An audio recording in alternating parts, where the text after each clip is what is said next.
فهم كيف يديرون هاي السياسه والتحديات اللي واجهتهم، قياسات حقيقيه، ويقعد يقول لك ترى هاي فشلنا فيها، هاي صار في تلوث، هاي صار في مشكله.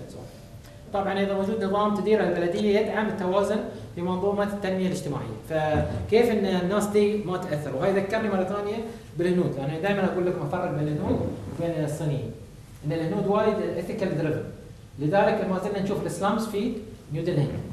اوكي، لان they could not remove الاسلامز، خافوا على الناحيه الاجتماعيه، شكلهم انت ما يعجبك كسايح حكومه مو مرتاحه منه، لكن ما شالوا الاسلامز، لان شافوا انه في وايد ناس راح تتشتت وراح يصير في مشاكل وايد اجتماعيه. نفس الشيء ذي الجماعه وايد ركزوا لما اخذوا المشاريع ذي ان كيف يحافظون على ذي القبيله وعاداتها وهم يمرون من هالمكان، فسووا لهم جسور and so on. طبعا مره ثانيه طبعا المواقع كلها انا اللي عجبني ان كل المواقع تعكس الكلام اللي قالوا لنا اياه. المواقع كلها هي عباره عن فوكسنج على تغيير ثقافه المجتمع وابديتد. اوكي، ابديتد وشنو؟ دايناميك، يعني شنو صار اليوم وشنو هاي صارت المشكله الفلانيه، وفي فاكت، ما في بروباغندا، ما في يعني شنو هدفهم الفاكت، هدفهم مثل ما قال ابراهيم الكوميونيكيشن اقوى شيء انا شفته في نيوزيلندا مثل ما قال. يعني هاي بشكل عام الخدمات. طيب تغطي انت الشرطه ولا نوقف هني؟ نوقف اذا في اسئله ولا شيء ولا نكمل بعد فيكم شده 10 دقائق تعطونا بعد؟ دكتور سيدي اوكي؟ ولا يعني عدد وقت مده تخصص؟ يعني بس 10 دقائق، تبي نوقف الحين ناخذ اسئله احسن؟ اسئله احسن. زين اسئله احسن، لان عندنا وقت، احنا عندنا 4 جلسات، فنفتح المجال حق التعليق والاسئله. اذا ابو سلمان عندك شيء سيدي تفضل. بشكل عام. دخل النقاش يصير بعد. زين يلا اوكي. طيب من عنده اي تعليق؟ تفضلي محمد، حياك. نيوزيلندا تعجبني. في نيوزيلندا لاحظت ان يعتمدون على المجتمع المدني اكثر في يعني يقدم الخدمات، والحكومه دورها كدور مشرف اكثر من ما يكون دورها يقدم الخدمه. فهل هذا يعني هاي من قراءتي، بس ما رحت زياره اريد اعرف يعني تقريبا هو مجتمع مدني، مو كل يعني ما زرنا وايد مجتمع عشان نكون صريحين معك، بس مثل ما قلت هي وايد يعتمدون على السوسايتي. لا شك ان السوسايتي هو اللي يلعب دور في تحريك نيوزيلندا، ولذلك يو فيري اكتف. لما يشوفون بعض النيوزيلنديين يبدون يتكلمون ترى احنا كذي نسوي كذي، حكومتنا سوت كذي، يتكلمون بالسياسه صحيح، ولكن يتكلمون ايضا في شيء يهم الكوميونتي دائما. فيعني صحيح هاي واضح كان عندي انا في الزياره ان المجتمع اكتف، يهم شو اسمه اكتف. انا اقول بوزيتيفلي اكتف، يعني شنو؟ they want to do not they talk about it. okay this is the difference. سيدي ما تبي تقعد بني عشان تشوفنا عشان تشوفونك، ما تقعد بني. البوليتيكال سيستم مال في من الاحزاب مثل احزاب نفس بالضبط بريطانيا، عندهم المحافظين وعندهم العمال نفس بالضبط، كوبي اوف ذا الايرش والبريتش سيستم نفس الشيء، لانهم تعرف من الاصل انهم كانوا بريتش اكثر منها. والسيتي كونسل يعني مثل انتخابات مثل نحن بالنسبه طبعا مثل ما قال محمد طوع يمكن اخر مره سمعتوه ان نيوزيلندا المراه يعني سوت تغيير كبير، وان شاء الله المراه قاعده بحيث تغيير كبير. زين سيريس، لان المراه الظاهر انها تلعب دور كبير في، خاصه لما يكون موضوع تعايش وهذه. فرئيسة الوزراء ليات مو الحين طبعا هي تركت الوزاره، لكن وايد غيرت في مفاهيم لدرجه ان هي بنت، يعني كان يقول لي زميلي هاي يقول لي اذا رحت اوكلاند وشوف المسجد قبل لا توصل المطار وتشوف مسجد على يدك يسار، فعلا انت لفت لمسجد، يعني مسجد كان واضح. اوكي، قال لي شوفوا هذه المسجد كانوا يصلون اصحاب التكاسي في وين؟ ممكن تدخلون عليه في الانترنت تشوفونه، كانوا يصلون في المطار. فشافت طبعا هي كان عندها تو عنوان، انه اصلا شيء مو بحلو حق نيوزيلندا ان يصلون قدام الناس مطار وزحمه وكذي، فقال ما قالت بعطيهم مصلى، بنت مسجد لهم. اوكي، اعطتهم الارض وبنوا مسجد. طبعا المسجد كان من تبرعات طبعا تعرفون الحكومات هاي، لكن وفرت لهم المكان ودعمتهم بشكل كبير وهي بتتاكد طبعا. فيعني المراه لعبت دور كبير في اليوم. طبعا رئيسة الوزراء مو بهاي بس، رئيسة الشرطه في يعني عقب ما تركنا كان في رئيس للشرطه، الحين اللي يعني حددوه رئيسه للشرطه. بلديات وايد شفنا دور لهم كبير المراه بشكل كبير، فلا شك ان المراه لها دور كبير في المجتمع. واضح. ايوه تفضل انور. استاذ الميكروفون. بسم الله الرحمن الرحيم. نظري قضيه انه ما يعني ديفرنت اثنين وكذي، لكن دائما في مسج والمسج ينعرض بكذا اسلوب. يعني احنا انا مستغرب يعني شنو الاساليب اللي يعني مختلفه يعني مثل موضوع فيسبوك، هل هي نفس الاساليب يعني او بالاصح يعني انت قلتوا ادوات، شنو الادوات اللي تستخدم؟ يعني انا بعطيك الادوات النون تكنيك. ابو ابراهيم يمكن ابراهيم نتكلم عن التكنيكال. قادرين نتواصل مع بعض، هذا لغات مختلفه صينيين. اي بعطيك انا اشوف يعني خلينا نتكلم بخطوات. ترى على فكره على انا دائما اقول في سكيل حق التعايش. اوكي هم من 6 نقاط شرحناهم في ورشه التعايش اللي كان بقياده الدكتور محمد، ودائما اقول لكم رجعوا له، هاي موجوده على موقعي بعد. السكيل واحد من سكيلات التعايش الوايد مهم، انك لازم تحفظ شنو؟ شخصيه الاخر. انت ما تحاول تلغي شخصيه الاخر، شخصيته بدينه بتفكيره بعقليته ما تعجبك هاي مشكلتك، بس لازم هم وايد مهتمين بهاي الشغله. فمثلا يعني انا اعطيك انا شنو شفته يعني وايد يمكن اكثر من ابراهيم. انا المؤسسات الباقيه بديت ادخل داخل. اوكي؟ يعني هو يمكن نص الفتره تم وانا كملت يعني الزياره. انا ادخل داخل، شنو اشوف داخل بانوار؟ يعني مثلا تروح عند الافغاني حاط لك شو اسمه سجاده افغانيه. هاي انا شفتها، هاي ربط لي بجوجل. انا شفت هاي في جوجل. اوكي؟ بس ما كنت اتصور انه موجود كبراكتس، قلت هاي مؤسسات الراقيه بس يعني تكنولوجي ريليتد هاي، لا شفت براكتس. اوكي؟ فالهويه بالنسبه لهم وايد مهمه. رقم واحد المحافظه على الهويه. اوكي؟ الشيء الاخر مثل ما قلت لك انا من ساعه، شوف البروسيس من البارتيسيبيشن. يعني احنا شفنا في علامه شافها ابراهيم، اقول له شفت هاي العلامه عده مرات عندكم، علامه تنادي الناس كلهم رايحين في ميتنج اون، تعالوا. اوكي؟ وبلغتين او 3 خاصه اللغه المرايه، هي لغه المرايه بشكل عام انسان. تعالوا ترى حضروا الاجتماع هاي واحده، ان trying to bring people to engage people. let's not talk about involvement. لما اروح ازور المكتبه او اول ما ادخل الجاليري مال المكتبه، جاليري بالبدايه اشوف ما احنا فكرنا ذي شنو مال الهند ولا مال ذكر اللي دخلنا ابراهيم الجاليري، هو شيء من الهند، شيء من العالم الاسلامي، شيء من هاي شنو عباره عن هدايات مال الكوميونتي في شنو؟ في الجاليري. يعني يعتبرون البلديه مالتهم، يعني هم انتمائهم رقم واحد شنو؟ للبلديه، يحسون this is their own. الشيء الاخر انهم ياخذون عيالهم كلهم وكل اكتيفيتي اللي خاصه اللي ما يشتغلون، يا اما عاطين عمل او مراه في البيت ربة بيت انسون، عندهم هذه فول داي اكتيفيتي. المكتبه حيه. احنا اليوم واحده من الاشياء اللي غير حيه وقد احنا يعني يفترض النادي فيها المكتبات، انها ترجع المكتبات، تفعل المكتبات. وين المكتبات في البحرين؟ مثلا فهاي واحده مثل ما قلت لك المكتبه سكشن بتشوفونه انت لما تتكلم عن المكتبات في يعني سلايدات بتجي ان شاء الله في المستقبل عن المكتبات وشنو شلون مقسمه وشنو فيها انسون. انت كنت معي في المكتبه ابراهيم صح؟ فهي شو اسمه الاهداءات يعني من كل دول العالم في كل مكان. الفيسز صورنا احنا مع فيسز، انا ابراهيم ديفرنت فيسز، يمثل الايشيانز، يمثل العرب، يمثل الموراي، فيسز حاطين. هاي تشوفها في كل مكان وين ما تدخل، وكل ما تدخل اي مكان انور تشوف فيه شيء اشياء مثلا تماثيل. هي عباره عن شنو؟ تمثل الجاليات اللي موجوده داخل فهم ناشرين دي في كل مكان. يعني مو مسويين والله ترى هويه واحده. اوكي؟ الهويات مختلفه بس الانتماء واحد. اوكي؟ يعني هذه الفكره اللي كان هنا بالنهايه. في شيء ثاني ابراهيم؟ بدي اشكرك على البرزنتيشن. انتباهي كلمه التنوع والكوميونيكيشن، ومن جانب ثاني الريسك. والمثال اللي طرحوه اللي تعطي التنوع كل ما نزلت كان الحراره. هل لاحظت التوازن او الطريقه اللي يوازنون بين التنوع والريسك؟ هل كانت واضحه في زياراتكم بحيث ان كثره التنوع يمكن تسبب او التركيز على التنوع راح يكون له ليفل معين يؤدي الى الخطر، خاصه ان بعد لو شفنا وزاره الدفاع تركز على المستقبل وهي يعني الفوركاستنج ودراسات.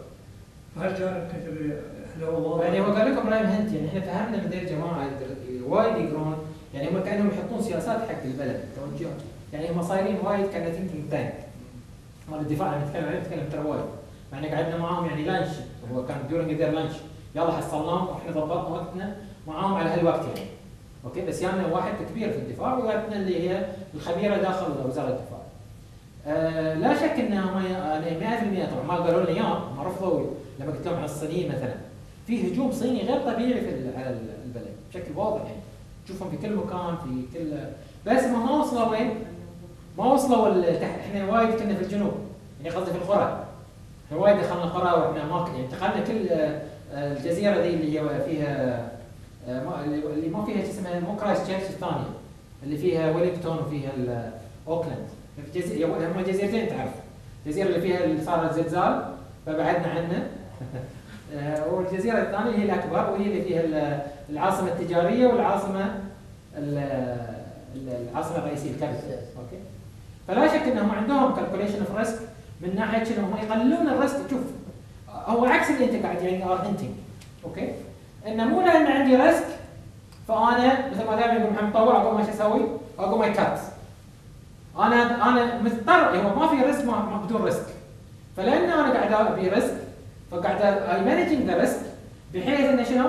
اي ميتيجيتنج ذا ريسك، يعني قاعد احاول اقلل المخاطر، اتقبل اخلي الفلو يمشي. هو اسهل شيء ايش تسوي؟ توقف تقول ترى ممنوع دي، ترى دي ما في، الجاليه هالنوعين من الجاليه لا تخلونهم يجون. اوكي؟ لا هو what they are trying to do they are mitigating the risk by الكلام اللي قلت لك اياه، ان مجتمعات تسوي اوبن داي يوم مفتوح مثل ما قال لكم ابراهيم، يسوي وايد معارض مشتركه يبيعون فيه على اساس يجمعون حق كوميونتي معين. كل قضيه بالنسبه لهم قضيه. سوريا قضيه ما ادري شنو كلهم يتشاركون فيه. يقول فما يحاولون انه يخلون المجتمع يتعايش مع الاخر ويتقبل الاخر. في تحفظ انا بيني وبينك كنت اشوف يعني الاوروبيين متحفظين شويه على مين؟ على الموراي وانهم ليش كذي هم ما يسوون شيء لكن يحصلون فلوس. هاي بعد هذا صار هاي ترى في الجيف اند تيك لا في الحياه. اوكي، هم اصحاب البلد هم اصحاب الارض قبل، فلذلك كان في تنازل من الحكومه في هالشيء، لكن تشوف المناصب القياديه دائما تحصل من الاوروبيين. هذا بعد واضح. فكان مثل ما احنا قاعد نشوف في وايد مجتمعات، يعني لما تروح دكتور علي انت شفت ماليزيا صح؟ التشاينيز ماسكين التجاره، المالاي ماسكين الحكومه، في توافق في المجتمع، في او اكيد في عدم رضا، ما اكيد ناس تتكلم وخاصه الجيل مع جيل كل ما يجي يتكلم انسان، ولكن انت عليك تحافظ على ذي التوازن. اوكي، وهي كلمه الاجيلتي. لا انا دائما اقول الاجيلتي كأنه بهلوان واقف هو على الطرف وعنده سرعه ومرونه يفكر بسرعه كيف انه يتعامل مع الضوابط هذه. احس ان هاي الروح موجوده عنده. لكن ما في مجتمع خالي من المشاكل اكيد، يعني ما نبي نصور لكم السالفه الورديه في نيوزيلندا. اكيد احنا بعد يعني شفنا ان في مشاكل في مثلا في عندهم مناطق فيها دراجز. من الدراجز هم الموريز. هاي الموريز معناته في مشكله، معناته they are not managing them well. اوكي، وهذه على فكره اللي تلاحظون حتى في الهنود الحمر، تلاحظونها في نفس الشيء في الانديجينس مالت استراليا، صح ولا لا؟ الدكتور تعيش في استراليا كانك لا؟ زرت استراليا. زرت استراليا. اوكي، الدكتور علي كان مصباح.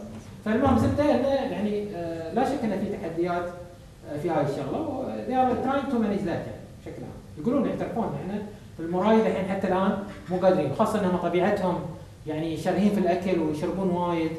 يعني دخلوا عليهم طبعا لما كانوا شعب يعني ما يشرب ما يعني ما كان عنده المشاكل اللي قبل، لما دخلوا جابوا معاهم هاي المشاكل فهم يعني تطبعوا بهاي العادات. هل كان في تنافسيه بين البلديه وايد، انا زرت 6. ابراهيم غطى 3 اتوقع، انت غطيت 3 صح؟ اي 2. وانا زرت 6 بلديات راح اتكلم تشوفينهم كلهم معاهم لكم. لا يعني كل بلديه عندها يونيكنس بعد. يعني يونيك هم كان حكومه محليه، البلديه كان حكومه محليه يعني بشكل عام هي اللي تحكم البلد، هي اللي تدير كل شيء، كل قضايا البلد، كل شيء، مرور كل شيء البلديه. وهي قد يكون يعني واحده من الاشياء المودلز اللي نتمنى ان حكومه البحرين بالذات تفكر فينا، عدد التعدد ذي بشكل كبير محافظات بلديه. هاي اي دونت ثينك اتس سوتبل موديل فور ا سمول كانتري يعني هو هدفهم في الاخير ان نيوزيلندا يعني كل بلديه تحط تميز مالها وشيء وتشتغل عليه. كلها مركزيه يعني في النهايه انها تطلع باسم نيوزيلندا مو باسم البلديه هنا بس التميز مالها. يعني اوكي يعني this was not clear the message انه بس لا كان الثيم ان احنا نيوزيلندا ايش تبي. هاي الكل قال لنا بلديه وغير بلديه، خلينا نكون واضح. لكن لما نروح نتكلم عن البلديه لا they are fighting for their identity وش يسوون وهم ليش غير عن البلديه الثانيه. اول ما يشوفون نقول لهم ترى احنا بنروح البلديه الفلانيه، كنت سمعتم صح؟ يقول اي بس احنا ترى غير عندنا، احنا ترى عندنا شيء كذي زين. اوكي بالعكس وخليه يدفعنا، لان احنا تعلمنا منهم هاي سالفه ابريشيتيف انكوايري. واحده من الاشياء اللي تعلمناها من الزياره ركز بس على القويه، احنا كنا نتكلم على الوان بوينت ليسون في برنامجنا، عندنا الوان بوينت ليسون يعرفون الصح عن الكلام بالذات يطبقها معاهم، لكن الكهرباء نفس الشيء، ولكن هم يخلونا وايد ننتبه حق هالسالفه. لانهم كلهم يركزون على البوزيتيفز، ما يركزون على نقاط الضعف، ما يتحدون الاخر، يقولون احنا عندنا هاي ترى هاي مالنا. احنا الاقوى في هالمنطقه، انت تركز معاه، انت تبي تشوف منه شيء تتعلم، ركز على الاشياء القويه اللي عندنا. وهذا جود يعني جود واي اوف ثينكينج يتهيأ في المجتمع، بدل ما يركزون على نقاط الضعف والقوه، لا يركزون بس على نقاط القوه او وذ ار يونيك اباوت. مثل ما كانت تشوفون حتى شرحي بلديه هات غير عن بلديه برورا ما يسمى هذه. زين؟ صعب يسمى. انا بطل طبعا كالعاده من نيوزيلندا، لان الواحد دائما يعرف انه يكون التجانس دائما هو يعني اسهل والانسب حق يعني اي مجموعه من الناس، اي شعب، اي شيء معين. كان في تجانس مساله تصير سهله، لما يكون في يعني تفرق لاي سبب فالعاده يكون هو مشكله بالنسبه لاي شعب، اذا كان في شويه خلافات باي شكل كانت يعني دينيه مذهبيه او اثنيك او شيء من هالنوع، فهاي دائما تسبب مشاكل في جسمه. بس اللي صاير هني ان انت يعني عندك دوله جديده تستقبل ناس من مختلف انحاء العالم وتحاول انها تتعايش معهم. طبعا انت بقول لك شغله يمكن نسيت تسامحني بقاطعك. احنا استغربنا يوم نزلنا، احنا خايفين انا وابراهيم، طبعا كنا خايفين ننزل استراليا لان قالوا لنا اذا نزلتوا استراليا لو في المطار بيسحبونكم، خاصه البحرينيين عندهم تحفظ منها، حتى لو في المطار في الطياره قالوا بيسحبونكم، فكنا نحرص الطياره ما تنزل استراليا، لكن نزلنا المطار احنا متوقعين ان شنو؟ ان احنا بنمر على موضوع مال الفيزا مثل بتعمل على بريطانيا وعلى غيره. خلصنا انا وابراهيم ولا كنا داخل مطار البحرين، حتى ما يعني من كثر ما هم اوبن مايندد ان المطار مالهم حتى ما قالوا يعني ما سالنا ليش جايين وليش انا مجهز اوراق. عندكم فيزا؟ ولا في فيزا ولا شيء، ما في. قالوا فيزا في ولا سالوا فيزا ولا قالوا شيء، قالوا بس توكل على الله. على كل حال اقول يعني هاي بعدها يبغى يورطنا مع اكل اهم شيء الاكل. بس يصيرون على الاكل. اي هاي الاخر ممكن ما عليه ان جاي اكل، بنروح قاعد شاي يعني الاشياء الخضراء دائما تلاقيها ممنوعه، خصوصا في اي شيء اكل، قال اي شيء ايته. لا يعني حتى بالسوق مثلا. لا هي بس هي شاي. اخذ في انا معرق ما في. ما حاجفون على الطب خلاص على طول الشركه عشانها خذوها ودفعوا لي فيزات على حرقها وخذوا يعني اي فريش في امريكا. اخذوا مره واحد ياهل كان الظاهر اخذ تفاحه من الطياره وتمت في شنطه امه تبي تعطيه، شمها الكلب يودوه استراليا يقول. على كل حال لكن نتكلم عن مساله التجانس ومساله التفاهم. طبعا هو يعني مثل ما قلت انه التجانس دائما هو الاسهل بالنسبه لاي اذا كان شعب او امه او شيء كان متجانسه، ممكن المسائل تصير اسهل في الجسم. بالنسبه للتجربه هاي تجربه حاجه فريده انك تجيب ناس من كل مكان في العالم وتحاول انهم يعني دائما في عندك 2 بوينتس. اول شيء انه واحد والله تحتفظ بهويته، لكن مثلا في امريكا شيء يسمونه ملتك بوت، والله انهم في النهايه يبون يصيغون الناس كلهم anyway كامريكان، هم ما يبون يصيغون الناس اللي في امريكا كامريكان، يبون يصيغون العالم كله بعد كامريكان، ونجحوا في كثير من صياغه العالم شوي الى امريكا. فيعني هذه هو التضارب بين الجهتين، والتاكيد انه يعني الشغل اللي هو على مستوى البلديه بحيث انه يعني يشغلون الناس بهمومهم اليوميه ومشاكلهم اليوميه وعيشتهم اليوميه. طبعا هو ممكن يعني مصدر جذب للناس اكثر بحيث انهم they participate in their day-to-day life. طرق يعني اي شيء يهمهم في شو اسمه في هذه انترتينمنت بليس، مكتبه، شيء من النوع. يعني هذه كلها هم حياتهم اليوميه اصلا في اللي تهتم بها البلديه اكثر شيء. يمكن هاي يمكن يشغلهم شوي عن الهاي بوليتيكال اللي هي ممكن تسبب مشاكل اكثر ما تسبب يعني اتفاقات او توافقات. فما ادري يعني يمكن التجربه اللي تجربه البلديات اللي تقرب الناس من بعضهم بعض على اساس انه يعيشون في يعني محيطهم الداخلي بطريقه ايجابيه، قد تكون تجربه يعني مفيده بالنسبه لنا في البحرين. فهذا يكون في 5 بلديات، لكن ما في داعي يعني ممكن هذه 5 بلديات تكون يعني مثل ما نقول إن في تنافس بينهم، في تواصل في المجموعه اللي موجوده في البلديه. قد تكون هذه التجربه ممكن تكون انترستنج ان احنا يعني تفعيل ادوار يعني المكتبات ما ادري تابع البلديات ولا ما ادري يعني التربيه ما ادري هم اللي عارفين يمكن حتى اظن يعني يعني الحكومه المحليه هي اللي